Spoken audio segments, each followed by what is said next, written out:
when we're looking at it, I don't want to just say, here was the dam and here's the site. And when I say genetics, we're looking at, take Bolt. He's the one, we got more puppies in the kennel now out of Bolt. He's the winningest dog in the history of the game. He's 4-time dog of the year, 23-time champion, 3 national invitational wins. So he's special. And his father's in the Hall of Fame. Well, there's a gene pool that's got depth, right? Well, he's obviously sired a lot of our pups. You're listening to The Upland Rookie, a podcast presented by B Pro Kennels, OnX Hunt, Final Rise, and Anook Shook Professional Dog Food. Guys, B Pro Kennels is making the best dog box on the market today. It is fully customizable. It is just built well, and it's built here in the USA. Give Ben Proctor a holler over at B Pro Kennels and design your custom dog box today, or grab one of their staple 3-hole or 2-hole boxes today. bprokennels.com. Use promo code rookie10, saves 10% off your order at bprokennels.com. And if you aren't using OnX Hunt already, I highly encourage you check out onxhunt.com today. I have been personally using OnX for about 5 years, and it has helped expand and grow and open up hundreds and thousands of acres of publicly accessible land that I know exactly where I stand, exactly where I can hunt, where I cannot hunt, and it gives you so much incredible information to make your hunt more successful. Check out onxhunt.com, use promo code rookie20, save you 20% off your subscription at onxhunt.com. Final Rise is making the most premium, high quality upland gear you will find on the market. Guys, I've been using the Summit vest and now the Sidekick vest for several years. It is a staple. It is a staple from my training routines and trialing season to every single hunt I am on. I'm rocking the Summit vest. They have a whole line of a new early season lightweight hoodie. They have a brand new Upland pant, brand new Summit XT vest. Guys, they are rocking and rolling with some incredible gear. Check them out at finalrise.com. Also, guys, we have the giveaway with Final Rise live. So go to Patreon, get signed up for the giveaway of a brand new Summit XT vest and a pair of the field gloves from Final Rise. So get signed up on Patreon today. And be sure to check out Anook Shook Professional Dog Food, the only sporting dog, high-performance dog food I'm feeding my string of dogs. Have been using this for several years, and Anook Shook has delivered and lived up to and surpassed all the hype you've been hearing about online, through friends, kennels, breeders, all that. And it has just been a high-quality premium food. I've been able to cut back several cups of food for my dogs, still keeping weight on them during season, during trialing, whatever it might be. These dogs are in the best shape they've been in personally in a long, long time. And thanks to Anook Shook Professional Dog Food, they have 4 incredible formulas. Check them out at anookshookpro.com. Hey, what's going on, everyone? Welcome back to the Upland Rookie Podcast. I'm your host, Will Larson. As always, I'm coming to you from this beautiful Friday afternoon in early March. It is springtime. It's almost turkey season. We got some trials coming up here. We are rocking and rolling. Hope everyone's doing well and having a great start to your spring. Whether you're going to be out chasing longbeards or getting ready for some trials, whatever that might be, hope everyone's doing well. Thank you guys for just some support and love. You guys have been showing the podcast over the last couple months, really. Love the shares on social media. You guys have been writing in, been answering a lot of messages.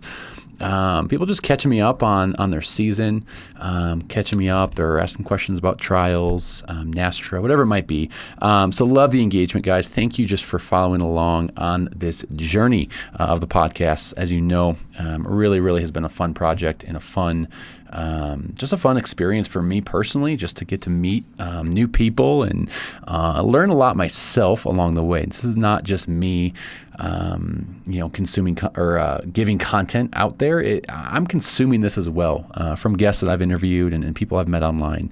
It's been a huge made an impact on my life, I know, and as a bird hunter and I don't know what I'll call myself, rookie dog trainer or whatever that might be. It's been fun. So thank you. Couple things I wanted to jump into. First off, training birds and training your dogs on pen raised birds. I'm just going to say it. I debated whether talking about this or not. I'm going to talk about it. I'm going to do it. I'm going to piss some people off. But there's a perception out there, and I say perception because I've directly, personally, have talked with people about this, several people, whether it's online, in person, and there's a perception out there that from some people, again, I'm not saying this is everyone, that training your dogs on pen-raised birds is bogus. And you should only be training on wild birds come June or July, whenever that opens up, that you can run on public land and run your dogs on wild birds. That is freaking awesome.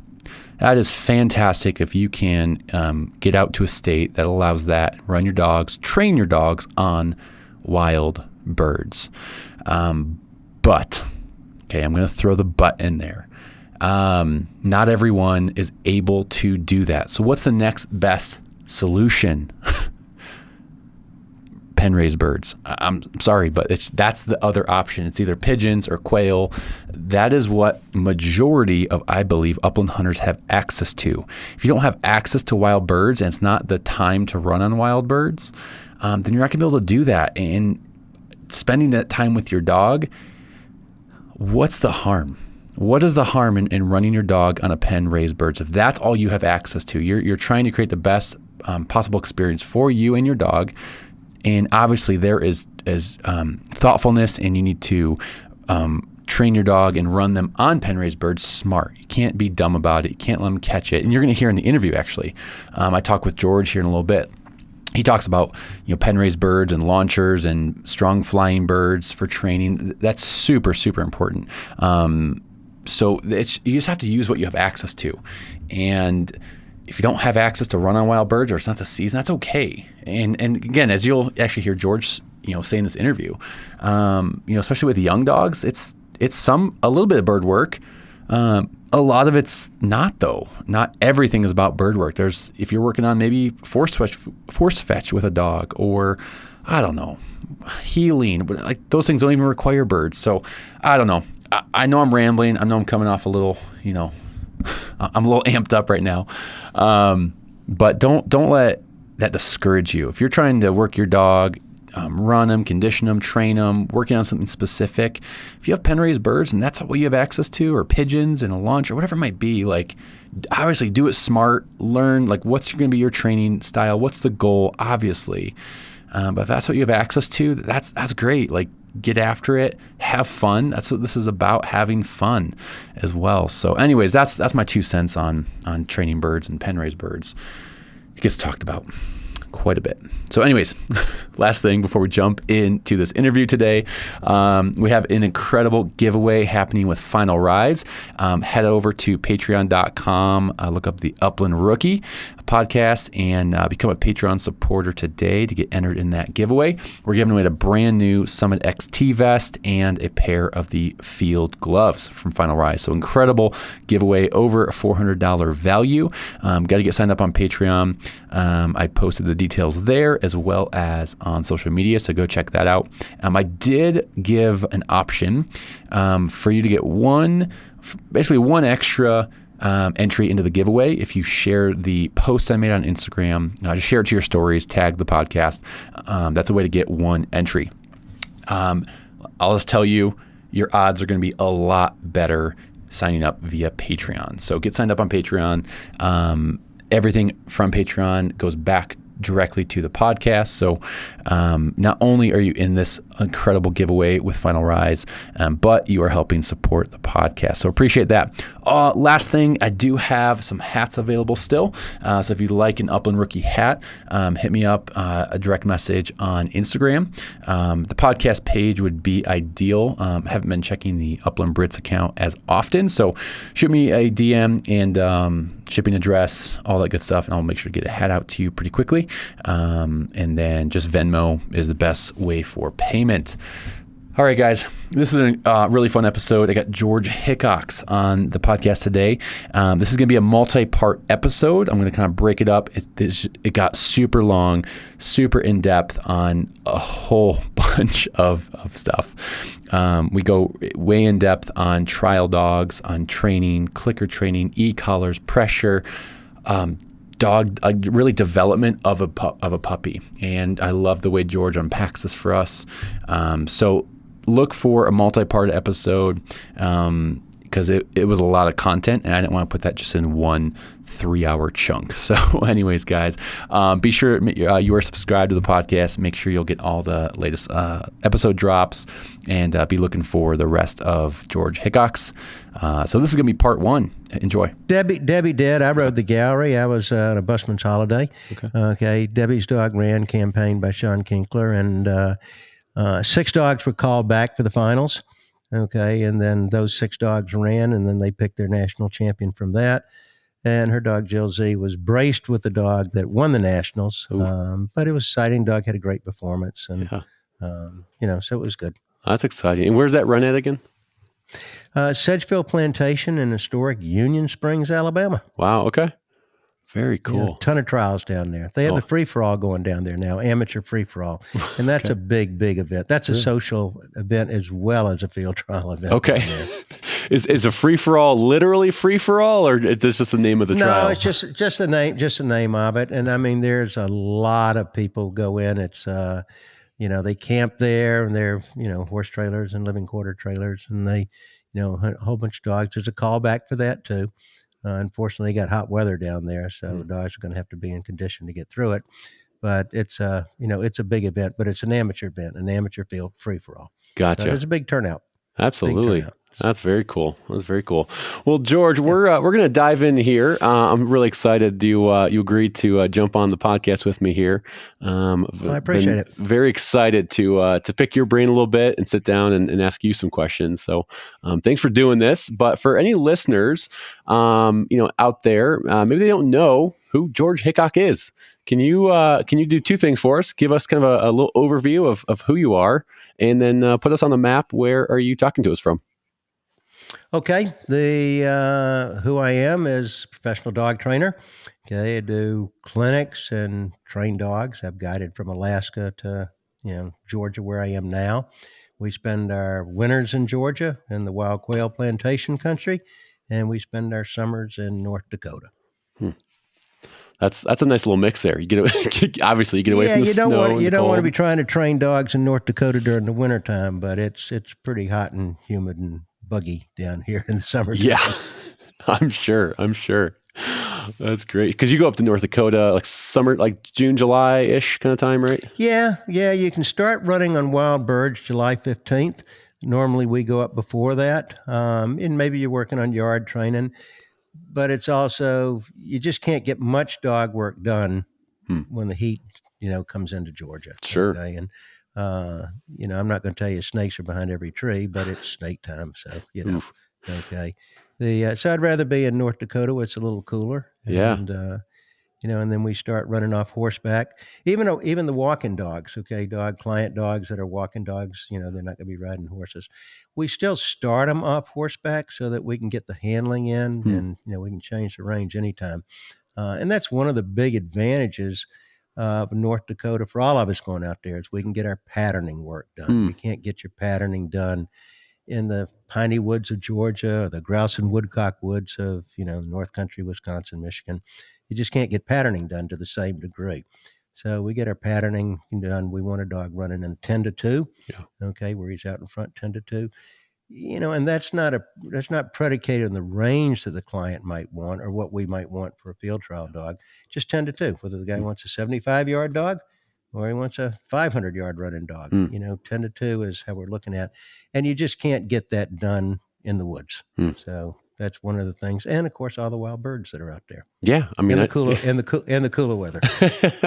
kind of, yeah, a little bit of paradise. Again, you get all the cover, the weather, less snakes. Obviously, that's a pro. We're not there for the for the fine wine and the and the great restaurants. We're there to do work and roll up our sleeves. And morning comes early. Horses are in the trailer before sunlight so we can get to the, training grounds and turn them loose. Yeah. And it's just a great thing. What the prairies does, Jason Williams, professional trainer, great deal of respect for him, made a remark once. The prairies give a dog integrity, Hmm. and I agree with that. Okay, Really? I mean it's just the birds and being able to run there. You're not having to hack at them. You're not having to, Hmm. you're not nervous about where they are. You're not nervous about them getting hit by a vehicle. Hmm. And So. really, I think you kind of Uh, mentioned. I mean, a lot of it's probably because you can see them, right? Because I mean, down in the oh woods, I yeah, mean, it's just sure. you're not able to have You visual. can't. Sure, if in the woods when you start with an untrained dog, an unfinished dog, you don't know whether he took the birds out and he's chasing them. You don't know if he's creeping. You don't know if he's backcasting. You just don't know. Okay, so if you don't know, it's pretty hard to fix it when you're looking to raise the bar. Okay, to excellence. So that's one of the advantages of the prairies. Yeah. No, it's a paradise up there for sure. Well, George, I'm really excited for this conversation. We're going to get into a lot more of training talk and all that. But one of the things I like to do is really kind of get to know people a little bit more. And one of the things I love to find out is, can you tell us a little bit more about? I mean, I guess your upbringing. Like, were you raised in kind of the bird dog world? Or was this just a part of your family and upbringing, or is this something you kind of developed later in life? Could you kind of just catch us up on your intro into bird dogs and hunting? I grew up in Greenville, South Carolina.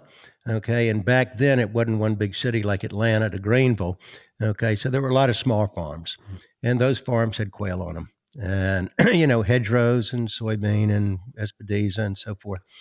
So I did a lot of time quail hunting as a kid, just taking a dog who I thought was the world's best dog at that time, but in retrospect, he was my dog, but maybe not the best one.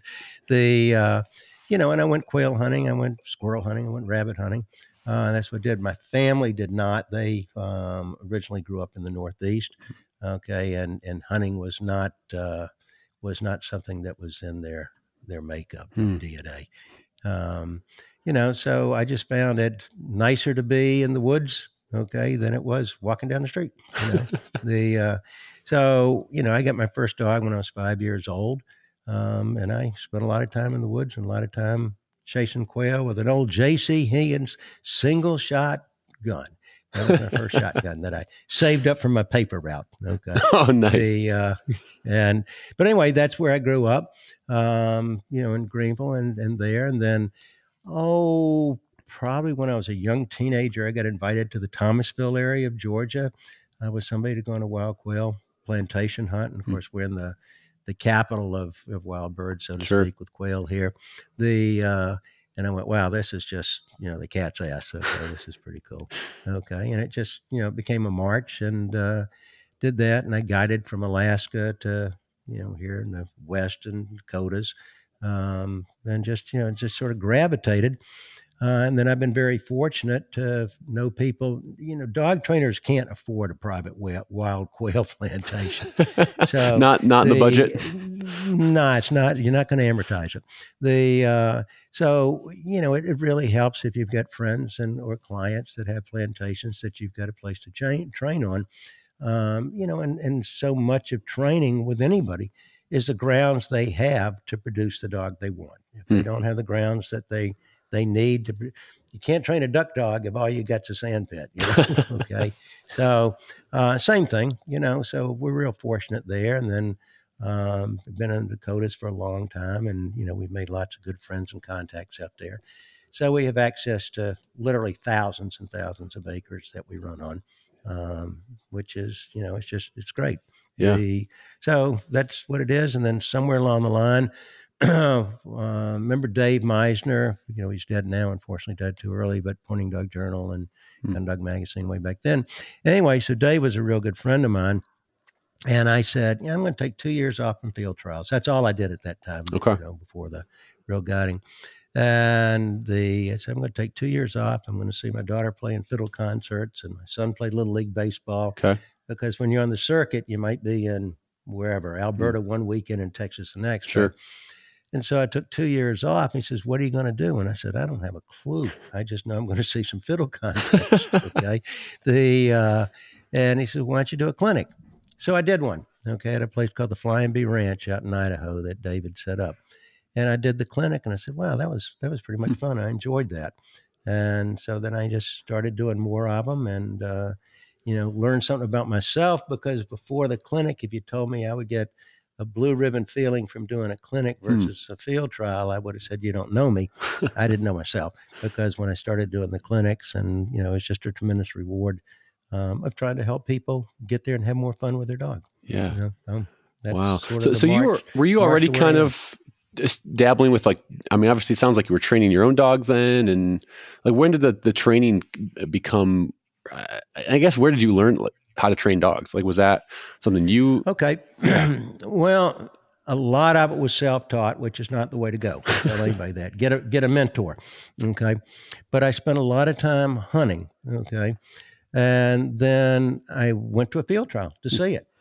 And I said, wow, okay, I'd like to do that. So I started doing them. And I was very fortunate. Like I put a tent on the back of a guy's property who's from the Hall of Fame, and I lived in that tent up there for over 3 months, Oh just wow. training dogs and, learning it. So I've been fortunate over the years to work with, people who are Hall of Fame trainers. Yeah. And, you start stealing. Okay. Mm. So plagiarism is okay. If it works, what works, you keep. Right. And I think that's the same with clinics. I tell people in clinics, you're not paying me for the dogs we've had that became field champions. You're paying me for all the ones that I messed up because we made mistakes and you Mm. don't make them. Okay. And the quickest way to get there is rather than experiencing, losing a bunch of dogs, Sure. is get somebody who's already gone through that to help you be able to get there. Yeah. You And know, show you what not it's to do. not rocket science. Sometimes I think people make it way too complicated. Yeah. It's like all these, a checklist of 1,000 different things, and We had a litter. Dog was, this is Springers. I used to run Springer trials, and I was fortunate. I had some high point dogs out of Springers. And before I just became solely pointing dogs. So anyway, I had the litter. First time was the litter. And there were 7 puppies in that litter. And I was going to keep one of them. And I didn't care whether it was a male or a female. So 6 people came over on a Saturday. They spent all day doing whatever people do to pick the best puppy. And they finally left with their 6 puppies and obviously left me the worst one. And that became the 1988 High Point dog, oh no way. second in the Nationals. So you start with genetics, Yeah. okay, and then proper training. Yeah. So if you got A plus genetics and you've got D foundational work, well, you're not going to have a winner. Yeah. And it's just how it's going to work. Absolutely. Genetics, training, nutrition takes all 3 of those to reach the top. Oof. That might be the title of this episode here. Well, but it's true. I mean, if you're missing any one of them, you're feeding potato chips, you're not going to have it. Yeah. If you've got the best genetics in the world and you've got a terrible training program, you're not going to get it. And if you're the best trainer there's ever been and you got D genetics, well, Yeah. you're not going to have the best dogs. Absolutely. Well, those are things we are definitely going to get into a little bit more on this. I would definitely want to unpack genetics a little bit more, and of course, training. While we got you on here, real quick, George, Sure. Are you able to put that mic a little more in front of your face? You don't have to be as close, maybe, but just so it's directly in front of your mouth. What about like that? Yep, beautiful. Beautiful. Okay. Yep, love it. There we go. That's Okay. perfect. And I'll just take this little part out. But and then kind of last thing. So it sounds like you were dabbling in field trials when you were younger. You started to kind of put on these clinics now. When did the kennel and kind of the formal training program or kennel that you started? When did that come along? Well, back when I was running Springers, I was a full-time pro and I was on the circuit and I was sponsored. Okay. Wait, you were As I running said, I was Springers? You ran Springers? I ran Springers in field trials. I had a couple Really? of High Point Springers. Yeah. I ran them Wow. way before the bolts and those type of dogs came in. Okay. And so then I had a farm in Canada where I trained up there, and then I got sponsored for Canadian High Point, which we were fortunate enough to win. Sure. And we ran Springer trials, and that's what I did. Okay. And then when I took the 2 years off, I started guiding more. So that's when the Alaska trips came in. And as I started guiding, I needed a different. Springers are a great pheasant dog. Okay, I mean they're a great pheasant dog in my opinion.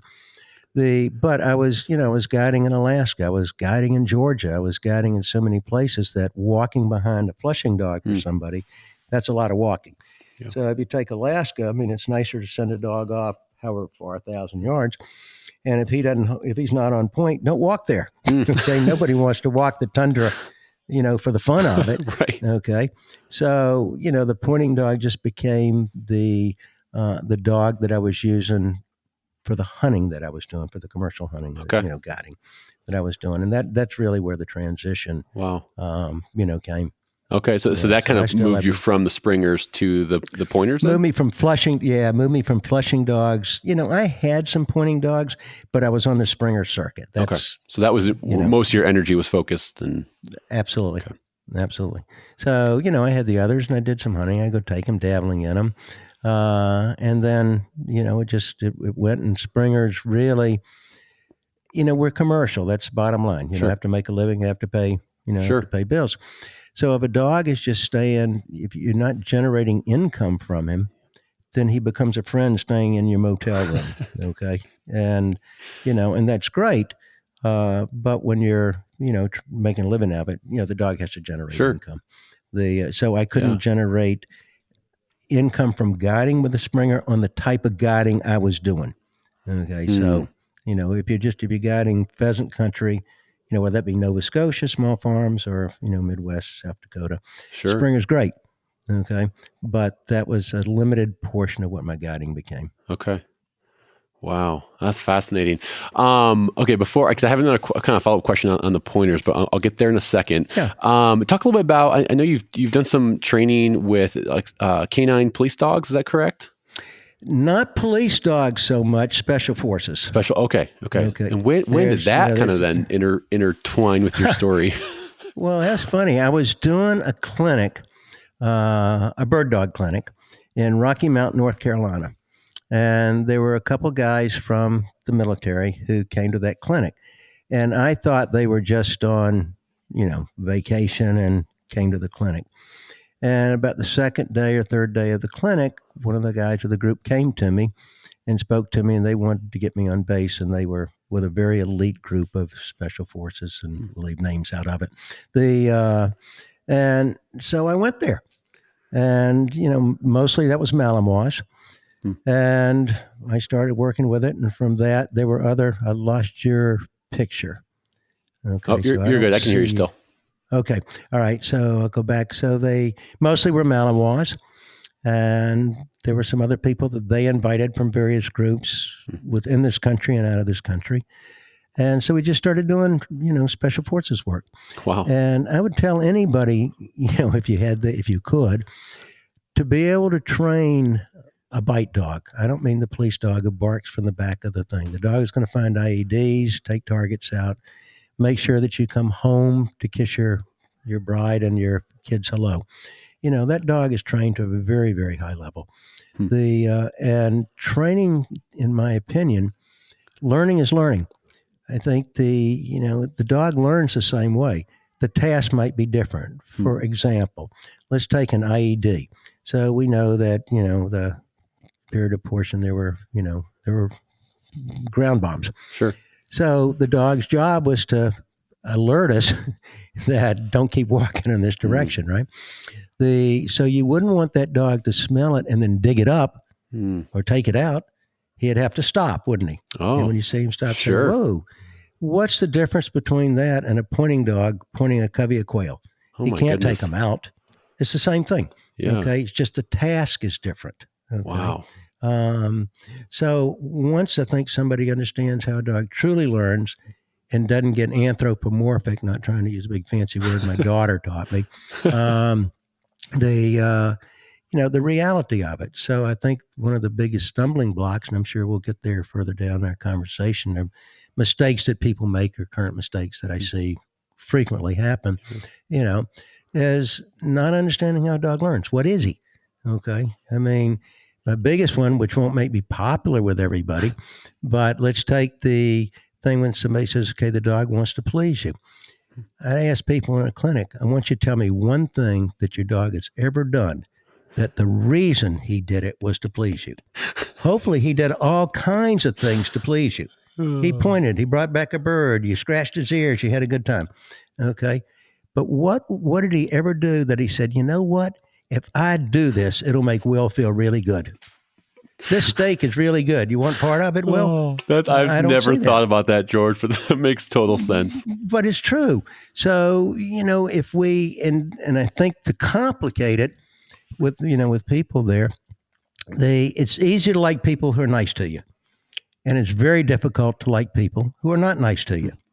And we want our dogs to like us. We want us to love them. So we say, we'll be nice to them. We give them all kinds of freebies. Okay. And we give them rewards for doing nothing. Yeah. A reward for doing the wrong thing. Perfect example would be the lab. You got a little lab puppy and you throw a tennis ball for it, a bumper, whatever, clip wing pigeon. And the dog runs out and he's not bringing it to you. And I'll see the owner go, good boy, that a boy. What the heck's he being a good boy about? So we reward him for things that in the dog's mind is different than what's in our mind.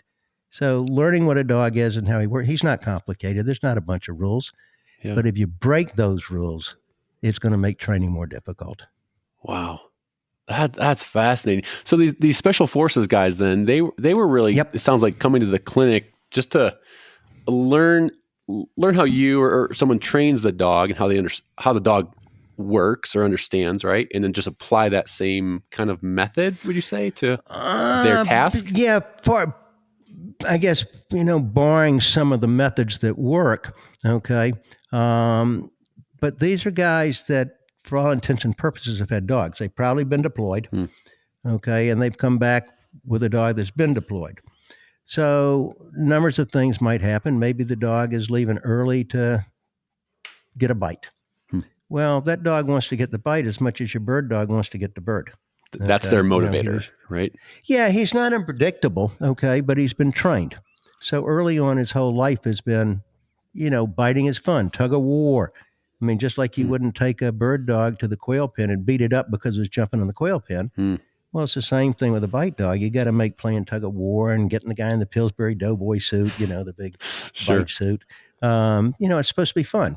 Later rules get put in, but you're not putting the rules in, don't bite the assistant at the motel until after you've already got the dog biting, So, mostly they're herding dogs and they've been trained. So those guys are pretty knowledgeable.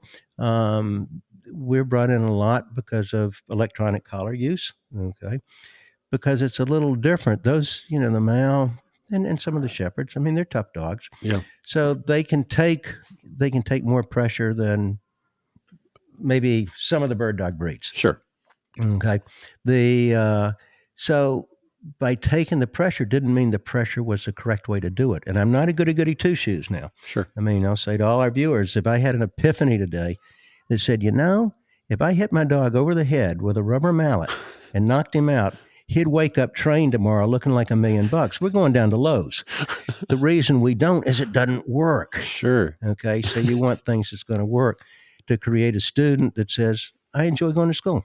I want to learn. I want to learn more. Teach me more. Yeah. Okay. Where learning is fun. If somebody's just using pressure and discipline all the time, then you'd rather play hooky than go to school. So I think the same thing is true with a dog. There's a time to, that it's not a democracy. Yeah. If you're telling a dog to come here and a car's coming down the road, you want him to come here right now. Sure. Or there's a rattlesnake there and you don't want him to go to it and stop, whatever. But it's a process. I'm a big college football fan, and Nick Saban's had a pretty good career at Alabama. And one of the lines he always uses is, it's a process. That's what dog training is. It's built on strengths. It's not built on weaknesses. It's a process to get there. That's really good. That's really good, George. Okay, we're gonna get into the training stuff a little bit more here. I was gonna finish up this section here, but you, primarily right now you're running pointers, right? Yep. Okay, so you're kind of, if people think of George Hickox, and I think the next thing they would think of, pointers. What led you to the pointing breed? Was it field trials? Was it just because you liked them? Like what led you down the pointer route? I think the pointer within the bird dog world, like I like Malinois within the bite dog world. Okay. They're very, very athletic. They're the real deal. Okay. There's lots of great dogs out of a lot of different breeds, but the English pointer has a advantage, okay, as a athlete. Okay. And he also processes food differently. So he saves his fat he burns his fat before he empties his glycogen, which is a big deal as far as endurance. As a matter of fact, a lot of the sled dogs up in Alaska, sled dog country, Iditarod, Copper River, they've been bred to the pointer. There's a reason. They Really? weren't bred to my springers. Wow. He's metabolically different. And real quick, that's a pointer specific thing. That's within the bird dog. Wow. Okay. And hounds. Okay. Okay. Some hounds are like that because think about the endurance that the hound has. Okay. Sure. So he's different too. Okay. So it gives him an advantage. So I was just more enthralled by the English pointer. He's very intense on point. Not that there's not Brittany's that are intense on point, and setters and poodle pointers and every other breed. But he's different. And also with the pointer, he hasn't been camouflaged in other arenas. Okay. He's been pretty much a dog that, originated out of the South. Okay. For quail hunting, he hunted. Okay. That's what they were there for. And do you mean that they haven't really gotten into like the breeding for show and all that? Yep. Okay. Exactly what I mean. I was trying to be politically correct, but that's exactly what I mean. Okay. Just want to make sure I was tracking with you. Yeah. Our pointers, somebody asked me how much they weigh or how tall they are at the withers. I could not tell you. I can tell you, does he point? Does he run? Does he have to have another bird? Does he look like he owns the country when he's going? Sure. So if a dog was Perkle, I think he's beautiful. Okay. So, and I'm not challenging the people who are in the show dog world. You look at some of the agility dogs, they're amazing. You look at Flyball, it's amazing what people have done to train the dogs to those levels, so you just pick your sport. And then, running dogs off horseback is something that's appealing to me. As I said earlier, when we're training a dog for walking, we start off horseback to get him to handle. Then we're going to go to the ground. So just as a little caveat, so some of your listeners don't get confused, we're going to train that dog in the prairies because he can see us. He can see our horse. So if we train him to go to the left when we turn the horse's head to the left, or go to the right when we turn the horse's head to the right, when we go to the ground, he's going to handle exactly the same way. You don't have to be blowing a whistle, beep, beep, beep, and carrying a shotgun in one hand while you're pointing in another direction with the other hand.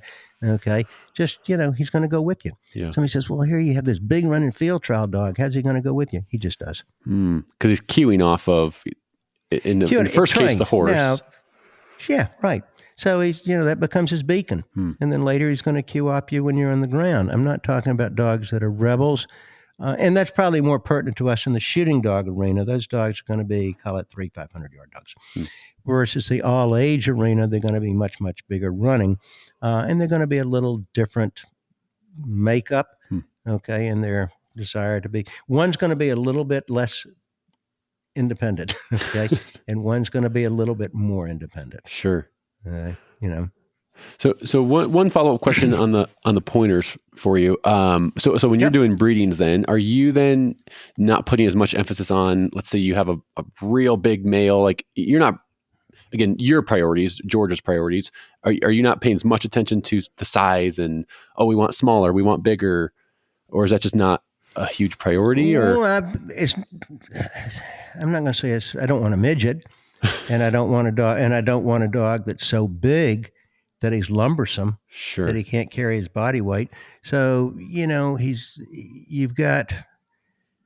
want a deep chest with high RPMs, so the more RPMs and horsepower you have with the less mass he has to push, the faster he's going to be. Sure. Okay. So it's like, a lab who's great at what a lab does, but he's not going to be able to run all day in the prairies for the pointer, is he? He's carrying more body weight, okay, to do it. Different strokes for different folks.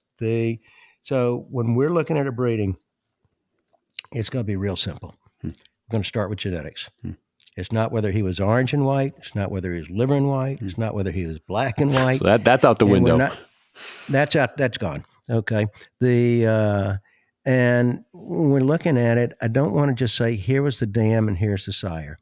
And when I say genetics, we're looking at, take Bolt. He's the one, we got more puppies in the kennel now out of Bolt. He's the winningest dog in the history of the game. He's 4 times dog of the year, 23-time champion, 3 national invitational wins. So he's special. And his father's in the Hall of Fame. Well, there's a gene pool that's got depth to it. right? Well, he's Hey, obviously hey, hey, George. sired a Hey, lot of our pups. hey, George. Hang on one second. Can you repeat that right when you started talking about Bolt? You cut out for a second, so just back up to Okay. there. Okay, so Bolt, a lot of our puppies, okay, are going to be bred are going to be bred where Bolt's the sire. You know, he's 4 times dog of the year. He's the winningest dog in the history of shooting dog field trials. He's 23-time champion, winner of 3 U.S. Invitational championships. His father's in the Hall of Fame. Bolt will be in the Hall of Fame when he passes. Sure. You know, he's a really strong dog who's throwing a lot of good stuff that's doing stuff. So if he was somebody else's dog and not ours, I'd be paying the stud fee and I'd be breeding to him. Mm. All right. Okay. So let's say in our case, and I go back to where I alluded, you know, it's commercial. And we're going to keep a lot of puppies out of a litter. We never breed a litter. We got Jill Z, Debbie's Derby Dog of the Year is due probably Sunday, Monday of this week. You know, we don't look at selling all the puppies out of it. Mm. We're not in the puppy business. Yeah. We're in the education business with dogs, right? So, you know, we want the strongest ones for the client, that the dog is level-headed, that, you know, it doesn't take a pro, okay, in a pro's regiment, okay, of consistency to stay, that the guy's proud, you know, button popping proud for this dog he's got, that he or she can go hunting and go wherever, or go to a local preserve, or make a trip to the prairies. So I want a dog that's going to be intelligent, and I don't say Sure. that lightly, okay? And we're going to find out how intelligent he is when we do our early clicker training, okay? So it's not a guess and say, oh, he's a smart dog. Everybody's dog's a smart dog. Okay, well, is he really smart? Yeah. You know, so it's going to be genetics flavors so much of it, and it's not just the sire. So who's the dam? Who's the dam out of? You know, are her parents in the Hall of Fame? I think we sitting around the bar, so to speak, and talk, and somebody says, oh, you don't want a field trial dog, okay, because I hunt. Yeah, you want a field trial dog that you train to hunt. That's what you want. Because the field trial dog proved that he can be trained to a very high level. Right? No matter what level somebody decides to do it. Sure. So, you know, that strength of pedigree to me is the number one place to start. And Yeah. it's not Animal Farm. It's not Animal Farm. You know, so. Two questions on this, George. This is one of the questions I was going to ask you later, but we'll just get into it now. Is you know, I've heard people say, "Oh, well, a field trial dog can't be a good, you know, foot hunting dog or a bird dog because they're different." Like, what's your argument to that? Like, why or why not? And I think you kind of just mentioned it a little bit, but why don't you, like, explain that a little bit more? Like a high caliber field trial dog being a hunting dog still. Well, let's take Bolt. Obviously, pretty high caliber. Okay. Last weekend, we had a hunt at the plantation of wild quail. We ran Bolt. Wow. Okay. He was a plantation shooting dog. That's who we ran. Okay. I've had dogs that, you know, I guided them in Alaska, and they're going to run really big in Alaska because I don't want the client having to walk forever to find out the ptarmigan are down by the river and not up on the hillsides. So the bigger the dog runs, the less walking we got to do, right? Oh, sure. He has to hold point. Okay. Now the dog's in the grouse woods, then if he's running 500 yards, I don't care, even with GPS and bells, you're going to have a tough time finding him. So he has to adjust to the topography that he's hunting, right? And how he learns to do that is exposures and experience. Okay. You know, I mean, so perfect example is take a dog that comes out of the Midwest. There's a lot of tree lines there, you know, shelter belts, right? So a dog, and that's where the birds would be. Sure. There's not birds out in the plowed field, okay? They're down by the tree lines, right? Whereas when you go to North Dakota, we're CRP grass. I mean, we're grasses. We got sharp tails and hunts and, you know, very few tree lines. Sure. Right? Okay, so a dog comes out of the Midwest. It takes him a little bit of time to not look like a lost person out there. Where's my objective? Okay, because it's not there. And then same basis, take the grouse woodcock hunter. As soon as they get out of their vehicle, the dog's in an objective. Yeah. So it's different. Yeah. Okay. You know, so the training that dog has in locations becomes his learning, and he doesn't forget. He makes an elephant look like he's senile. So once a dog has learned it, he's got it. Yeah. You know, I mean, that's the way it is. That's great. So, you know, it depends what somebody's going to hunt, where they're going to hunt. Do they hunt multiple species? Or does somebody live in Texas and they're going to hunt bobwhite quail in Texas and that's all they do? Or they live in Wisconsin, they're going to hunt grouse and woodcock and that's all they do. Sure. So I think that good bird dog. I do think wild bird dogs are born more than they're made. Okay, when you get little puppies, they need training now. In my opinion, there's no such thing as a self-trained dog. But let's take one of those hedgerows we're talking about in the Midwest, and let's say there's some quail in there, whether they were released birds or they were wild birds, right? The little puppy that's running on the upwind side of that hedgerow is not going to find any birds. The one who was running the downwind side of that hedgerow had a much better opportunity to find a bird, didn't he? Yeah.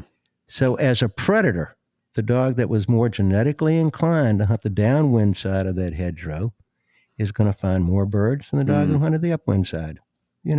So there's a certain amount of savvy that I think comes with it as a predator. Yeah. Still training. Sure. But there's, some dogs and some lines within the breed have just proven themselves to be more adept at being bird finders. Yeah. Absolutely. Love that. Okay. Thank you for expanding on that more. Well, awesome. As we kind of wrap up this kind of first section here, each section we go through, I have a listener question I'm going to kind of throw in there for us, kind of break things up a little bit. Some of these are fun. Some of these are serious. So someone asked, I'm taking them all serious. Oh, good. Somebody once said, it's not a case of life and death. It's way more important than that. Okay? So. Way more.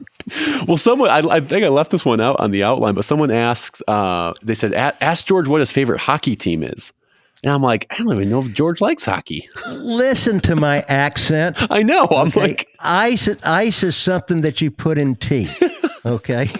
I'm like, I'm not going to ask George that because I know the answer. I don't know about the hockey team. Ask me about football teams. I might be able to give you something. When I was a kid growing up, I understand there's hockey. Oh, go ahead. Yeah, there's hockey teams in the South now. Yeah. When I was a kid growing up in the South, there were no hockey teams. Okay. So George, you're a big LSU fan, right? Alabama, Georgia. Georgia, I live in Georgia. My son went to Georgia, so I'm going to ride the laurels of Georgia being two-time national champion. There you go. There you go. Whichever team I made the $5 bet on, that's my favorite. That's your favorite one. Okay. No, but this question, Jeff asks, if you had to only run flushing breeds, what would it be and why? Are they including retrievers? Give me a hint here. Are they including retrievers in the flushing breed? They don't say. They just say if you had to only run a flushing breed. Okay, let's assume when they're saying that they're only talking about upland hunting. Yep. Okay, not warm weather duck hunting, cold weather duck hunting. Okay, if I was going to take one dog and I said that's how I'm going to have my dinner, and I live in bird country now. Okay, I'm going to take a Springer Spaniel. Springer. Okay. I kind of felt like you were going to go that way. And I don't mean show Springers now. Sure. I mean, they are radically different than the field. The field Springer's a high octane pheasant dog. Yeah. And I'm talking about one that's trained. It sits down on the flush. He flushes a bird, drives in like a heat-seeking torpedo, comes off the ground trying to rip tail feathers off, hits the ground sitting. You shoot the bird. He waits for his name to be called. A dog that you can stop on running birds. The pheasant's running. He gets beyond your gun range. You can blow a whistle. The dog sits down. You move up. You might take that bird and stop the dog 5, 6, 7 times before you put that bird to the air. That type of dog, I tell you, he's deadly out there. I bet. So you're going to take the Springer over the popular Cocker? Well, the Springer's got more horsepower. Okay. Now, you're going to see more Cockers down here in Georgia for the wagon dog that's doing the retrieving for quail. They pointer, setter, whatever. Okay. Brittany went out and pointed them, and they shot some birds, and then they called for the wagon dog. Oh, is that what they call it? A wagon dog? Yeah, because he's sitting in the wagon, the dog wagon, going along. So he gets called to come do the retrieving because most of the plantations, they're not using their pointers or setters or Brittany's or wire hairs or whatever it is, any of the pointing breeds. Okay, they're not using them to retrieve. Yeah. Okay, if the dog's retrieving, that's like getting $1 million paycheck. They don't want him breaking. What's the most important thing he can do? Find a bird, stand there, don't move. Right? So retrieving is not normally part of it. I'm not talking about the guy who's got one dog and goes hunting to get it retrieving. Sure. But here in plantation country, Yeah. the wagon dog is going to be the one that's going to pick up the cripples or the, down dead birds, Right. whatever. Okay. So cockers, they're really neat, and cockers, I think, have come a long way in 20 years. Okay. But for cattails and hunting all day and tough conditions in the West, he doesn't have the same horsepower as a Springer has. That makes sense. Okay, that would be my only, Yeah. but dandy dogs. Yeah, absolutely. I know the Cocker Spaniel craze is sweeping the country left and right. People are picking up Cockers. Oh yeah, I mean, even down here, I mean, you see a lot of it, Yeah. and you don't see labs as a wagon dog. They'd make us, very often. Sure. They'd be a certainly very serviceable dog because their mental makeup is to be able to be line steady, stay in a duck dog. They're not Right. wired like that. I mean, they can be energetic and stuff, but they're not going to handle the heat as well as some of the other breeds. Especially down south. Okay. Yeah. Right. Okay. So if somebody says, well, I can't go hunting when it's 75, 78 degrees. Well, then there's a lot of days you're not hunting. Yeah. Then just be ready not to hunt. Yeah. I mean, sure. I mean, we're going tomorrow morning. It'll be a little cooler tomorrow morning. The weather forecast says that, at sunrise, it's going to be, in the early 60s. Okay. But it's going to get up to, 70s pretty quickly. And Sure. then it'll get up to the 80s and we won't be. That's a training day for us. Now, when it's hunts, you do whatever it is. Sure. You just rotate the dogs more often, keep them well hydrated. And we can talk about that later. Yeah. Because you've got a thing in there where you asked me about drinking afterwards and so forth. And I assumed you weren't talking about me having a beer. Okay. So You'd be surprised, George. You'd be surprised. All right, sir. Well, let's dive into kind of the training side of things. I think that's kind of the bread and butter, meat and potatoes of this. But I mean, first off, George, can you, again, people will say the Hickox method, or I use the Hickox method. Like, can you explain what is that and what isn't that? The Hickox method, when someone says that. I don't know what the Hickox method is. Really. You hear it all the time. It's like, I use the Hickox method. I'm like, oh, okay. Well, I think that, a lot of times successful pros, their vernacular or the verbiage they're using might be different, but I think the training ideas and philosophies are pretty much the same. Okay. Reward for strengths and, correct for failures. That's going to be something there. The big thing on that is, when do you decide it's failures and when should you correct? Okay. When should you reward? And we can talk about that a little bit more later. Yeah. So Hickox method, I don't know. We were probably, I guess, in the bird dog world, one of the earlier people involved in clicker marker training in our training. Okay. And we're big proponents of it. That's not to be confused when somebody says, oh, you mean you get your dog to just go out and hold point out in the field by clicking? No. No, you don't. Okay. And click and give him a hot dog. If there's birds there, a dog's not going to take a hot dog anyway. If he does, if you'd rather have a hot dog than the bird, give him to your next door neighbor. I mean, he's not a bird dog. Okay. So the clicker portion develops a dog to learn. The biggest portion with it, in my opinion, was twofold. One is you're not making him do it. Okay, so the dog is a push-pull animal. If you push his head down, what's he going to do? Little puppy. If you push his head down, what's he going to do? He's going to push it back up. Right? Oh, you say, okay, you want your head up, so I'm going to push it up. What's he immediately going to do? Push it down. So he's a push-pull animal. That's that dog who wants to please you, by the way. Okay. They do everything to please us, right? Yeah, that's right. So there's going to be, during that stage, or for his life perhaps, that there's always what, you're telling me you want me to do this? Okay, and there's a little bit of an impasse. Okay. With the clicker, you're not using any compulsion and you're not using any voice. So you're getting the dog to give you a behavior. Let's just make it simple. Take a kennel. You could lure him, throw a piece of hot dog in the kennel. He runs in, he gets the hot dog. As he ran in the kennel, you clicked him. He didn't know what the click meant the first time. Sure. But a dog learns by association.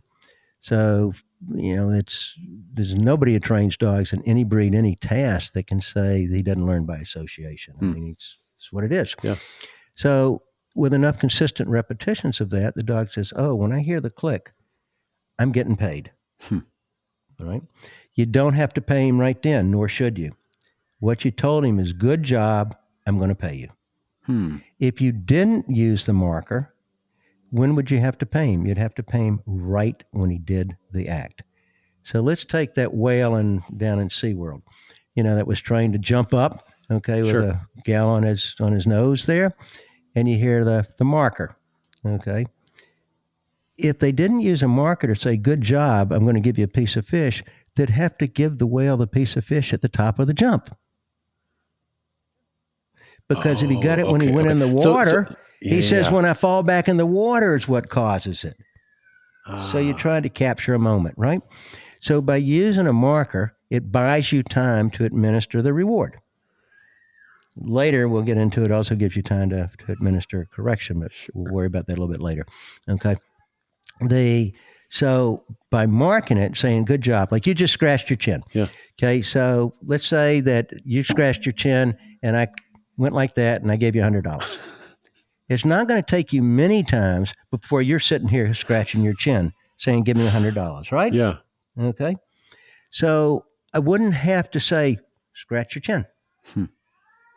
Right? You would start doing a behavior to make me be the trained monkey. Instead of me making you do it, which you go, oh, I don't want you to make me. You're making me do it. Yeah. We're bypassing that whole pack thing. So we're not in that fight, okay, about doing it.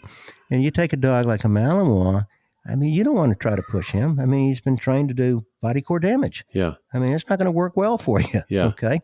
Whereas that clicker, we would start the foundation off with a clicker. That doesn't mean we're not going to go to corrections with any dog. Right. We're going to end up using a correction. Right.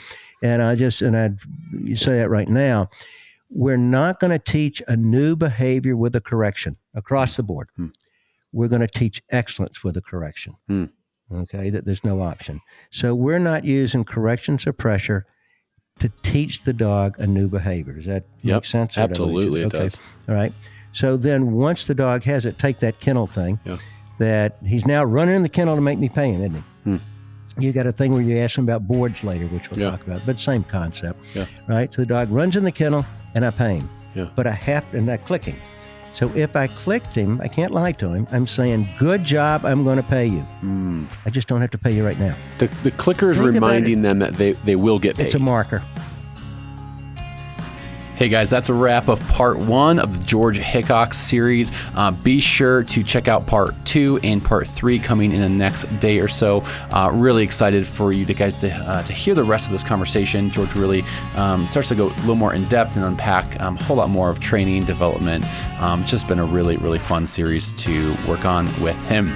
So anyways, guys, be sure you're subscribed to the podcast. If you could leave a rating and review, that would be awesome on Apple Podcasts, Spotify, whatever it might be.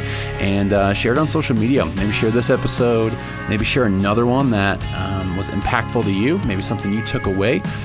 Share that on your stories. Write a little, hey, this is a part I loved about whatever. So would really appreciate that. Help get the show out there to more hunters, more bird dog lovers just like you. Hey guys, thanks for following along. Until the next episode, take care and go put some miles on those boots and follow your favorite bird dog.